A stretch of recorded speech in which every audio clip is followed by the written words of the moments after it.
My parents humiliated me at my sister's graduation. They joked that I was a mistake compared to my perfect sister, so I shocked them by this. At my sister's graduation, I felt absolutely ashamed of my own parents. They denigrated me in front of everyone, even our closest friends and relatives. This was supposed to be only about Elena, my older sister. She was excited to start her new path because she had recently graduated from college and secured an amazing job. When my parents stood up to speak in her honor, I expected them to make appropriate remarks. She has worked hard to reach this milestone and deserves every bit of credit.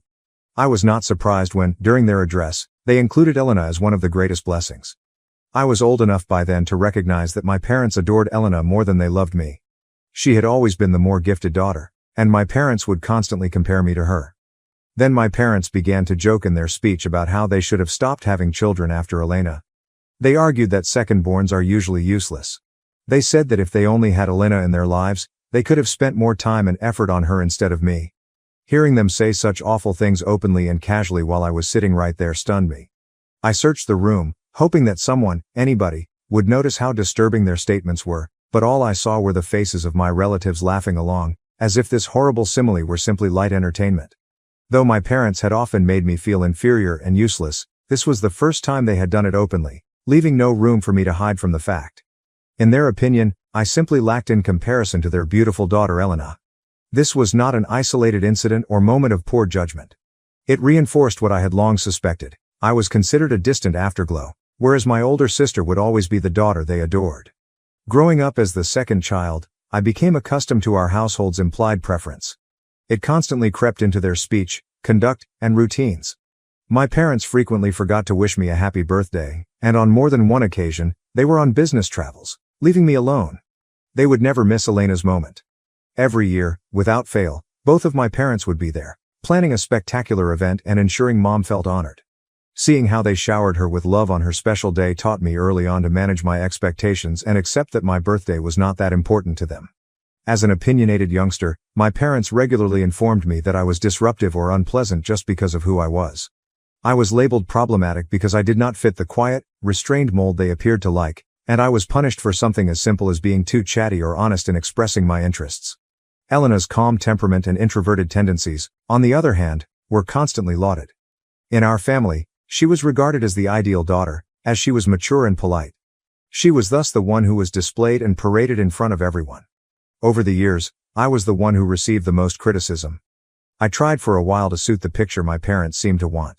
I put in the effort, believing that if I acted better, accomplished more, or followed their plan, they would eventually see me differently. But as I grew older, it became clear that I couldn't simply shape myself into Elena's clone. We were two separate people. I tried so hard, but I couldn't be her. I eventually gave up and attempted to adjust to their constant adulation of her. The way they would brag about her accomplishments to anybody who would listen while dismissing everything I had ever done still hurt terribly. All of those occurrences, as devastating as they were, had at least remained within our household. I was amazed at how casually they exposed everything at the graduation ceremony. All of those incidents, as traumatic as they were, had at least remained within the family. I was astonished by how casually my parents disgraced me during their speech at Elena's graduation. My parents had never embarrassed me in front of others, so they had never shown the rest of the extended family how little respect they had for me. What hurt me even more was that no one in my entire family showed displeasure or told my parents how inappropriate this was. Nobody even glanced sympathetically at me after my parents cracked those jokes at my expense. My parents continued to laud Elena, and their tones conveyed a sense of pride that I had never seen directed at me. Then they brazenly announced that they had bought her a graduation present, a brand new automobile, which she had always wanted to buy. With everyone's attention on Elena, who hugged my parents with love and gratitude, the room erupted in applause, laughter, and clapping. The three of them were really content. I felt like an outsider in my own family. The funny thing is that I've never been envious of Elena. We'd always gotten along well enough, and I believe she deserved whatever good fortune came along. But that speech broke me. The truth is that after that awful speech, I addressed my parents. For years, I had silently endured their favoritism, scorn, and unpleasant words. I took it all in and convinced myself that if I just tried to be strong and calm instead of irritated, things would get better. But that evening, after the speech and their joke in front of everyone, I had reached a breaking point. I was tired of taking everything in and pretending that their comments didn't sting anymore. I thus resolved that I could no longer remain silent. I mustered the courage to speak up, hoping that my parents would see how deeply their acts had hurt me. I wanted them to at least show that they cared enough to listen to me. I wanted them to recognize the misery they had caused over the years and accept the embarrassment I felt at the moment. If I told them how I felt, I figured they'd regret what they said, or at least feel awful about making me appear so little. When I eventually confronted them, I received a cold, scornful response. They paid little attention to my words. Rather than offering sorrow or an apology, they told me I was exaggerating, as if years of being ignored and denigrated could be so easily dismissed. They acted as if I had no right to be furious with them, or as if my feelings did not matter. My father went so far as to remark that he had nothing to be proud of when it came to me, and that I should not hold it against them if they were disappointed with who I was. I recall how casually he stated it, as if my presence did not matter to him. My mother, on the other hand, told me to stop overreacting and pointed out that I was being overly needy by being upset over something so insignificant. It felt as if my parents were saying I hadn't earned the basic respect of being their child because I hadn't done enough, that I was somehow less deserving of their pride or care than Elena simply because I wasn't her. The matter even resurfaced to Elena, who defended my parents and obviously demanded that I be less harsh with them. She said something that truly hit home and I'll never forget. I shouldn't have been so outraged by their graduation speech because it was merely a harmless jest. Elena assured me that if I had studied and worked hard like she did, I could make them proud as well. Among all the words, those that struck the most deeply. It was dreadful to learn I hadn't worked hard enough to earn their respect. She made it sound so simple, as if all the years of effort I had put in were invisible to her, as if my difficulties and attempts to get a job had no bearing. As the older sister, I expected her to protect me in some way, but she didn't. That seemed like betrayal coming from her. Looking back, that conversation turned things around. I realized then that I had left my family behind. Done trying to win their approval, done clarifying for them, and done hoping for something that would never come, love or affirmation. I put all of my work into making something for myself. Starting that day, I immersed myself in my studies, focusing on the things I could influence and create my destiny. 2 years later, all of my hard work paid off when I was accepted on a full scholarship to my dream institution. This was a personal accomplishment for me. This was entirely my own accomplishment, the result of my dedication, determination, and refusal to let my family's neglect define me. After achieving that goal, it appeared, for the first time, that I had done something quite personal. When I gave my parents the news, they were almost as astonished as if they had never expected me to attend college in the first place, never alone on a scholarship. Elena scrutinized my admission letter twice, as if she didn't believe I was capable of doing things on my own. Clearly, they had all underestimated me, and watching their surprise made me slightly thrilled. I simply shook my head at her remark, but my mother then turned my mood sour by saying that it was a good thing I had received a full scholarship because they hadn't set aside any college funds for me anyhow. My parents had no issue paying Elena's tuition, despite their lack of foresight in saving for me. When it was time to move out, I simply packed my belongings and left the house for my college apartment. That day, I made a determined decision to cut off all contact with Elena and my parents. I felt no need to explain my intentions. They had consistently demonstrated, after all, that my feelings, opinions, and values had little influence on them. Why should I exhaust myself trying to explain something they had shown unable to acknowledge? Since they hadn't even provided an apology that might restore the years of neglect and agony they had caused me, I recognized that arguing with them was pointless. My family contacted me frequently over the next few weeks and months, sending emails and messages in the vague hope that they had reconsidered their actions and had reached out to make amends. I initially felt compelled to open them. However, each message served as a sour reminder of who they were. Their communications were filled with attempts to mislead me into believing I was the one acting erratically. Instead of accepting responsibility for the years of mental pain they had caused, they believed I had overreacted, dismissing my decision to end relationships as immature and impulsive. Their statements consistently returned to the underlying truth. I was the one dissolving the family, so I was wrong to cut them off. I never bothered to respond to any of them. So far, my college experience has been quite positive. I've been able to devote my full attention to my studies, hobbies, and, most importantly, connections with people who love and see me for who I am. Working part-time at a neighboring diner has helped me save for the future. Meeting new people in the diner and talking about their life is interesting.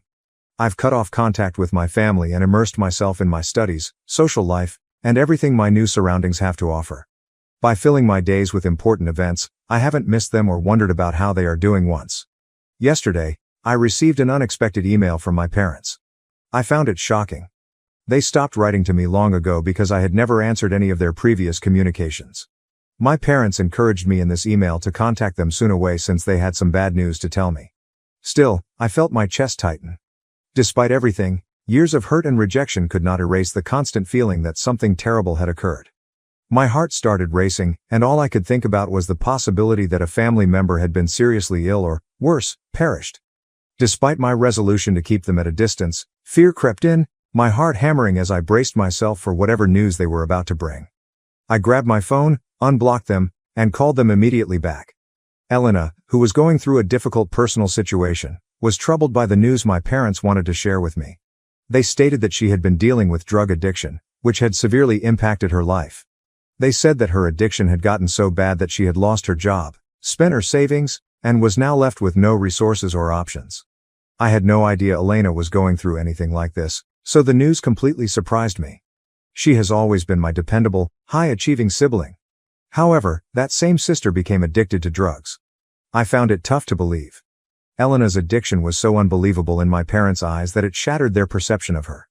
Their incredulity, desperation, and, most importantly, their tremendous concern about how this would affect their reputation if others found out shocked me. They hoped I'd have some answers for them as they described everything. Elena had always appeared to be grounded and responsible, so it was startling that she, of all people, had fallen victim to something as dangerous as heroin addiction. My father then asked me, in a mistrustful tone, "You didn't introduce her to drugs back then, did you?" The ramifications surprised me. Not only was the idea completely absurd, but it was also very disgusting to think they may assume I had anything to do with Elena's troubles, much alone anything as serious as introducing her to drugs. How could I bring drugs to my older sister? I mean, I never do drugs myself. Furthermore, I hadn't spoken with Elena or the rest of my family in years due to their mistreatment of me. Having been removed from their life, I had focused on carving my own path away from their toxicity. In the face of their immaculate image of Elena breaking, they were quick to point fingers at someone else, and I was clearly the easiest target. I advised them to speak with Elena before making any assumptions, and I told them that they were unwise to even suspect me. Throughout our conversation, I noticed that my parents were more concerned with the shame that would befall the family if Elena's admissions were public, rather than expressing concern for her. My mother appeared fascinated with her immaculate daughter's clandestine actions. She kept talking about how unexpected it was to discover this aspect of herself and how others would respond if they ever found out. Elena and Dad were overwhelmed and unprepared to deal with the situation, so my mother begged me to return home so I could assist them in caring for Elena. My mother implored me, "I mean, what do we even do? I feel so ashamed of her, so maybe you can talk to her for us," as if this were a legitimate demand to make after years of not communicating. "I can't help Elena. She needs professional help," I stated bluntly. I emphasized that if they truly cared about her well-being and wanted to help her recover, the finest and most compassionate thing they could do was to admit her to a treatment facility where trained specialists could assist her. But my father immediately rejected the idea of sending her to rehab, nearly trembling at the thought of their family's good name being tarnished by her admission to a treatment center. He was obsessed with the possibility of their reputation being harmed by sending her to such a location. He claimed it would only assist to damage their reputation. The thought of people knowing that their only accomplished daughter had a sickness as serious as heroin addiction horrified him. My father chided me for even considering this option, as if openly admitting her addiction was more shameful, and as if constant surveillance would magically fix the problem. Dad insisted that I return home, and that the three of us work together to care for Elena, putting her under constant observation to prevent a relapse. He kept saying how much they wanted Elena to feel better and get back to her normal life as soon as possible. Their perspective was that everything would return to normal as long as no one else knew. They wanted me to take part in a charade, pretending everything was okay while keeping her issues hidden from everyone else. I got outraged and incredulous as I listened. Why were my parents so concerned with what others thought about them and their reputation? Here was an opportunity for my parents to truly stand up, to demonstrate that they could prioritize their daughter's needs over appearances and transform her life. My sister was plainly suffering from something serious, yet they still struggled to do the proper thing. These people had not altered all that much, obviously. On top of that, they were now attempting to entice me back in, urging me to maintain this family front by assisting them in caring for the sister they frequently likened me to. I claimed I needed some time to think about things. I can't just walk away. After all, I have classes and a job to consider. My parents insisted that I take at least 2 or 3 weeks off to help them because they really needed me right now. About everything, I'm torn. Part of me wants to see what I can do for Elena to make sure she's okay. Another side of me is selfish, allowing my parents to manage their golden child fully on their own. I'm not sure I can be of much help because they are more concerned with saving face than with addressing the root of the problem. Even today, I wonder if I should refuse to return home and care for my drug-addicted sister. Update 1. This story didn't appear like it was going to explode. It is taking some time to look through the hundreds of comments I have received. I wanted to clear up a few things. I don't hate Elena. Actually, I want to help her and genuinely care about her. However, because I have not spoken with my family in 3 years, I have experienced a level of serenity and stability that I did not have previously. I am concerned that reconnecting with Elena may allow my parents to re-enter my life as well. I honestly do not know for sure. If you're wondering, Elena could have been fighting with heroin addiction for years, possibly even before my parents discovered it. Clearly, Elena, the golden child, was praised and kept as the ideal daughter, frequently under intense pressure to maintain that image. This form of pedestal minimizes susceptibility and failure. Any failure, no matter how little, could have been devastating. If Elena believed her worth was solely determined by her accomplishments and how others perceived her, drugs could have developed over time as a coping mechanism for escaping the weight of those expectations or the fear of disappointing our parents. I become even more depressed when I think about my sister, who may have been suffering silently all along without my knowledge. She should have felt comfortable being honest with me earlier, before things got to this point. I would have wanted to be there for her, to help her get through it. It just makes me feel powerless. If only I had known about this significant part of her life and could have helped her. My parents expected the best of me and my sister from an early age because they are both high achievers. Personally, I need some time to analyze everything. I will notify you if anything further develops. Update 2. After considerable internal thought and encouragement from some of the comments I read, I decided to contact Elena. She is my sister, despite everything. As a result, I believed it was critical to hear from her directly rather than basing my decisions on my parents' interpretations of events.